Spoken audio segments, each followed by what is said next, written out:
ದಿನ ಬೆಳಗ್ಗೆ ಅಪ್ಪ ವಾಕಿಂಗ್ ಹೋಗ್ತಿದ್ದ, ಮಗನ ಕರ್ಕೊಂಡು ಹೋಗ್ತಿದ್ದ. ಮಗನ ಕರ್ಕೊಂಡು ಹೋಗುವಂಥ ಸಂದರ್ಭದೊಳಗೆ ಆತ ತೋರಿಸ್ತಿದ್ದ ಅಂತ, ನೋಡು ಮಗ ಅಲ್ಲಿ ಭಾಳ ಚಲೋ ಪರಿಸರ, ಇದೆಲ್ಲ ತೋರಿಸ್ಕೊಂತ ಹೋಗುವಂಥ ಸಂದರ್ಭದೊಳಗೆ ಕೇಳಿದ ಅಂತ ಮಗ. ತಂದೆ ಕೇಳಿದ ಅಂತ, ಅಪ್ಪ ನನಗೆ ಸ್ವಲ್ಪ ರೊಕ್ಕ ಬೇಕಾಗ್ಯವು. ಅಪ್ಪ ಅಂದ, ಕಿಸೆ ಇಲ್ಲಾರ್ದು ಅಂಗಿ ಹಾಕೊಂಡು ಬಂದಿನೋ ಮಗ, ಎಲ್ಲಿ ರೊಕ್ಕ ತರಬೇಕು? ವಾಕಿಂಗ್ ಬಂದಾಗ ಯಾರಾದ್ರೂ ರೊಕ್ಕ ತರ್ತಾರನ್ನ? ಹಂಗೆ ಬಂದಿನಿ, ಮನೆಗೆ ಹೋದ್ಮೇಲೆ ಕೊಡ್ತೀನಿ, ನೀ ಈಗ ಸುಮ್ಮಿರು ಅಂತ ಅಂದವ. ಮಕ್ಕಳ ಹಠ ಹಂಗರಿ ಅವು, ಕೇಳಂಗಿಲ್ಲವು. ಬೇಕಂದ್ರೆ ಬೇಕಂದವ. ಅಪ್ಪ ನನಗೆ ರೊಕ್ಕ ಬೇಕಂದ್ರೆ ಬೇಕು. ಅವಾಗ ಅಪ್ಪ ಒಂದು ವಿಚಾರ ಮಾಡ್ಕೊಂತ ಮುಂದೆ ಸ್ವಲ್ಪ ಹೋದೆ. ಅಲ್ಲಿ ನೋಡು ಮಗ, ಆ ಎತ್ತರವಾಗಿರುವಂಥ ಗುಡ್ಡ ಕಾಣಕತ್ತೈತೆ ನಿನಗೆ? ಹಾಂ ಅಪ್ಪ ಕಾಣಕತ್ತೈತೆ. ಅಲ್ಲಿ ಇರುವೆಗಳನ್ನು ನೆಡ್ಕೋಂತ ಹೊಂಟಾವ ನೋಡು, ಕಾಣಕತ್ತೈತೆ ಏನಂದ. ಅಷ್ಟು ದೊಡ್ಡ ಗುಡ್ಡದೊಳಗೆ, ದೂರದ ಗುಡ್ಡದೊಳಗೆ ಇರುವೆ ಹೆಂಗೆ ಕಾಣ್ತಿರ್ಬೇಕ್ರಿ? ಅವಾಗ ಮಗ ನೋಡ್ತಾನೆ, ನೋಡ್ಕೋಂತ ಒಂದು 10 ನಿಮಿಷ ನೋಡ್ತಾನ. ನನ್ನಪ್ಪ ನನಗ ಮಳ್ಳ ಮಾಡಕತ್ತಾನ ಅನ್ಕೊನ. ನನ್ನಪ್ಪ ನನಗ ಮಳ್ಳ ಮಾಡಕತ್ತಾನ, ಎಲ್ಲಿ ಕಾಣ್ತಿರ್ಬೇಕಂತ ಗುಡ್ಡದೊಳಗೆ. ಅವನು ಮಗ ತಲೆ ಓಡಿಸಿ ಮುಂದುವರ್ದ ಅಂದಂತ, ಅಪ್ಪ ಲೈನ್ ಹಚ್ಚಿ ಇರುವೆಗಳು ಏನು ನಡ್ಕೊಂಡು ಹೊಂಟಾವಲ್ಲ, ಆ ಇರುವೆ ಒಳಗೆ ಕೊನೆಯದಾಗಿ ಒಂದು ಇರುವೆ ಹೊಂಟೈತೆ ನೋಡಲ್ಲಿ. ಆ ಇರುವಿ ಸ್ವಲ್ಪ ಕುಂಟಾಕತೈತೆ, ಅದಕ್ಕೆ ಅನಾರೋಗ್ಯ ಆದಂಗೈತೆ, ಅದನ್ನು ದವಾಖಾನೆ ತೋರಿಸ್ಕೊಂಡ್ ಬರ್ತೀನಿ, ಒಂದು ಸ್ವಲ್ಪ ರೊಕ್ಕ ಕೊಡ ಅಂದವ ಮಗ. ಅಪ್ಪ 1000 ಪಟ್ಟು ಸುಳ್ಳು ಹೇಳಿದ್ರು, ಮಗ 1 ಕೋಟಿ ಪಟ್ಟು ಸುಳ್ಳು ಹೇಳುವಂಗ ಅದಾನ. ಅದಕ್ಕಾಗಿ ಮಕ್ಕಳ ಮುಂದೆ ಸುಳ್ಳು ಹೇಳಬೇಡ್ರಿ, ಮಕ್ಕಳ ಮುಂದೆ ನಿಜ ಪರಿಸ್ಥಿತಿಯನ್ನು ಹೇಳಿಕೊಡ್ರಿ. ನಾವು ದುಡಿದಿರುವಂಥ, ನಾವು ಮಾಡಿರುವಂಥ ಕಾಯಕದೊಳಗೆ ಮಕ್ಕಳಿಗೆ ಕಲಿಸ್ರಿ. ಯಾರ ಮೈ ಒಳಗೆ ಬೆವರ ಹನಿ ಬರ್ತದಲ್ಲ, ಅವರ ಜಗತ್ತಿನೊಳಗೆ ಉದ್ಧಾರ ಆಗ್ಯಾರ ವಿನಃ ಬರೇ ದೆವ್ವ ಬರೋದ್ರಿಂದ ಯಾರೂ ಕೂಡ ಉದ್ಧಾರ ಆಗಲಿಕ್ಕೆ ಸಾಧ್ಯನೇ ಇಲ್ಲ. ಇನ್ನೊಬ್ಬರು ತಲೆ ಹೊಡೆದಾರ ತೊಗೊಂಡು ಬರೋದು ಇರ್ಲಿಕ್ಕಂದ್ರೆ ಮನೆ ಒಳಗೆ ತಂದೆ ತಾಯಿ ದುಡ್ದಿದ್ದು ಭಾಳ ಚಲೋ ಕಷ್ಟಪಟ್ಟು ಬಡತನದೊಳಗೆ ದುಡಿದು ತೊಗೊಂಬಂದು ಇಟ್ಟಿರ್ತಾರೆ, ಅದನ್ನು ತಿನ್ನೋದು. ಒಬ್ಬ ಮಗ ಮನೆ ಒಳಗೆ ಹೊಟ್ಟೆ ದುಡಿತಿದ್ದಿಲ್ಲ, ಬರೇ ಮೈಗಳ. ಮನೆ ಒಳಗೆ ತಾಯಿ ತಂದೆ ಹೇಳೋರು, ಏ ಮಗ ಒಂದು 4 ಕಾಸು ದುಡ್ಕೊಂಡಾರ ಬಾರು ಅಂತ. ಹೊಟ್ಟೆ ದುಡಿಯಲ್ಲ, ಮನೆ ಒಳಗೆ ಬರೋದು, ಅದೊಂದು ಫೋನ್ ಹಿಡ್ಕೊಳ್ಳೋದು, ಹಿಂಗೆ ಸರಿಸೋದು ಬರೀ. ಒಂದಿಷ್ಟು ಜನ ಕಾಯಕನ ಅದಾಗ್ಯಾವ ನೋಡ್ರಿ ಇತ್ತೀಚೆಗೆ. ಬರೀ ಬೆಳಗ್ಗೆ ಎದ್ದ ತಕ್ಷಣ ಬರೀ ಫೋನು ಅವರು. ಅವಾಗೆಲ್ಲ ಗುರು ಬ್ರಹ್ಮ, ಗುರು ವಿಷ್ಣು, ಗುರುದೇವ ಮಹೇಶ್ವರ, ಈಗೆಲ್ಲ ಬರೇ ಫೋನನ್ನು ಪರಬ್ರಹ್ಮ ಆಗ್ಯಾವು.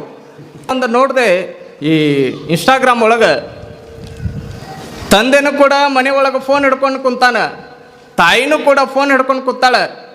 ಮಗ ಎಲ್ಲಿ ಓದ್ಬೇಕ್ರಿ? ಅದು ಕೂಡ ಫೋನ ಸರ್ಸಾಕತ್ತದ, ಇನ್ನ ಸಣ್ಣ ಮಗ. ಹಂಗೆ ನಮ್ಮ ಮಕ್ಕಳಿಗೆ ಬಿತ್ತಾಕತ್ತೀವಿ ನಾವು. ಯಾವಾಗ ಮಗ ಬಹಳ ಮನೆ ಒಳಗೆ ಮೈಗಳ ಆಗಿದ್ದ, ಬರೇ ತಂದೆ ತಾಯಿ ಬಿಟ್ಟಿರುವಂಥ ಹರಾಮಿ ತಿನ್ಕೊಂಡು ಮನೆ ಒಳಗೆ ಏನು ಮಗ ಜೀವನ ಸಾಗಿಸಾಕತ್ತಿದ್ದ, ಅವಾಗ ತಂದೆ ದಿನ ಹೇಳವ, ಹೋಗಪ್ಪ ಮಗ ಏನಾದರೂ ದುಡ್ಕೊಂಡು ಬಾ, ಎಲ್ಲಾದರೂ ಕೆಲಸ ಮಾಡು, ನಿನ್ನ ಜೀವನ ನೀನು ನಡೆಸ್ಕೊಂಡು ಹೋಗು, ನಿನ್ನ ಕಾಲ ಮೇಲೆ ನೀನು ನಿಲ್ಲ, ಹೀಗೆಲ್ಲ ಹೇಳಿದಾಗ ಅಪ್ಪನಿಗಿನ ಎದುರು ಉತ್ತರ ಕೊಡೋ, ಅಪ್ಪನಿಗೆ ಬೈಯವ. ಅವಾಗ ಅಪ್ಪ ದಿನ ಹೇಳಿ ಹೇಳಿ ಹೇಳಿ ಹೇಳಿ ಬೇಸತ್ತ ಒಂದು ದಿನ ತಂದೆ ಹೊರಗೆ ಹೋಗಿರ್ತಾನೆ ದುಡ್ಯಾಕ. ಮನೆಗೆ ಬರುವಂಥ ಸಂದರ್ಭದೊಳಗೆ ತಾಯಿ ಮಾಡಿರುವಂಥ ಅಡುಗೆ ಮಸ್ತ್ ಮೃಷ್ಟಾನ್ನ ಭೋಜನ ಹೊಡ್ಯಾಕತ್ತಿರ್ತಾನೆ.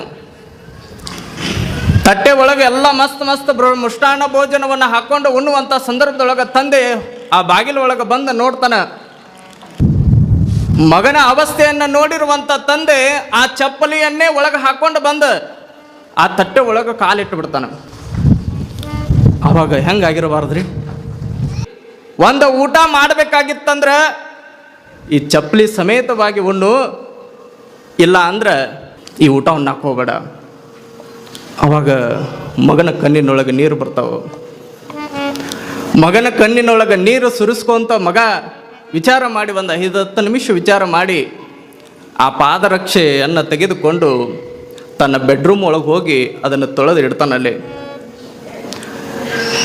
ಯಾವಾಗ ಆ ಪಾದರಕ್ಷೆಯನ್ನು ತೊಳೆದ ಬೆಡ್ರೂಮ್ ಒಳಗಿಟ್ಟ ಮಗ ಅವತ್ತಿನಿಂದ ದುಡ್ಯಾಕೆ ಹೋದ ನೋಡ್ರಿ.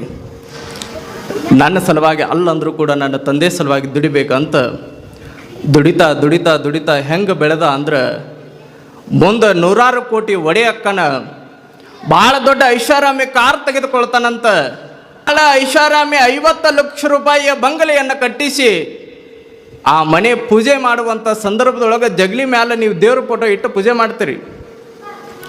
ಆದ್ರೆ ಮಗ ಏನಿಟ್ಟು ಪೂಜೆ ಮಾಡಿದ್ದ ಅಂದ್ರೆ ನನ್ನಪ್ಪ ದುಡಿಯಲಿಕ್ಕೆ ಕಲಿಸಿರುವಂಥ ಆತ ಪಾದರಕ್ಷೆ ಏನು ತಟ್ಟೆ ಒಳಗೆ ಇಟ್ಟಿದ್ನಲ್ಲ, ಆ ಪಾದರಕ್ಷೆಯನ್ನು ಕಾಪಾಡಿಕೊಂಡು ಆ ಮನೆಯ ಪುರ ಪ್ರವೇಶಕ್ಕೆ ಜಗಲಿ ಮ್ಯಾಲಿಟ್ಟು ಅದನ್ನ ಪೂಜೆ ಮಾಡಿದ್ನಂತ ನೋಡ್ರಿ ಮಗ.